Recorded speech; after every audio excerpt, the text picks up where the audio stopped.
Namaskar. Welcome to Bharat, Blissful Wisdom. In this video, let us learn something about Indian spirituality. Indian spirituality is the most peculiar spirituality and a symbol of complete freedom. Indian spirituality is a folded thousand petal lotus holding the spiritual life giving nectar to the unified world. The unfolding process can be called as Bharatiyam. Unfold these petals one after the other till the pot of nectar is found. Then you will be one with the universal self, Paramatma. That state is enlightenment. Bharatiyam assures the aspirants a transformation into complete and contented person. Actually, in India, there was only spirituality. Spirituality does not bother about worldly practices. Indian Sanathana Dharma is pure spirituality. It is like science.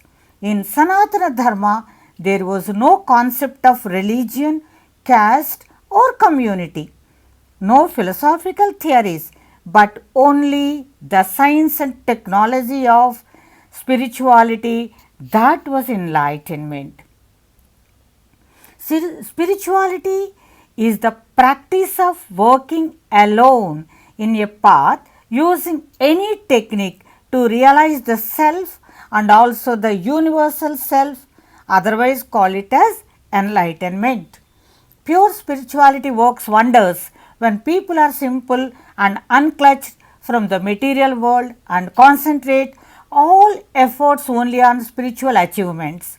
But when the seekers and people become complicated with fast changing attitudes, spirituality in its purest state cannot penetrate into the inner space of the aspirants. Thus, our rishis, out of deep compassion, need to take additional care to transfer the core of Sanatana Dharma and also the lifestyle of Satyayug in an appealing way to these seekers. Thus, they developed philosophical literature starting from Vedas, Upanishads, etc. One may be curious of varied nature of ancient Indian spiritual literature. This is the deepest compassion of masters towards common man in general, seekers in particular. They developed different techniques for different people and various paths to millions of people.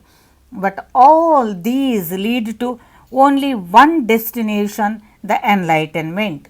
As many people are there, so many paths are required to make them travel. They choose the path or technique which suits them. This is called true freedom. The voluminous spiritual literature, thousands of techniques, millions of spiritual practices of India are directed to one point: reach the core, realize that you and universe are same, Atma Sakshatkaram or enlightenment. Swami Vivekananda says, Indian ancient culture was the most evolved and advanced system with highly matured intellectuals called enlightened masters who are the architects of this society. In ancient India, the centers of national life were always the intellectual and spiritual, but never economical and political as on today. Political and socio-economic powers were subordinated to the spiritual and intellectual powers. The spirituality was the most powerful part of socio-economic system of India. That is the spirituality of this land. That's all in this video. God bless you.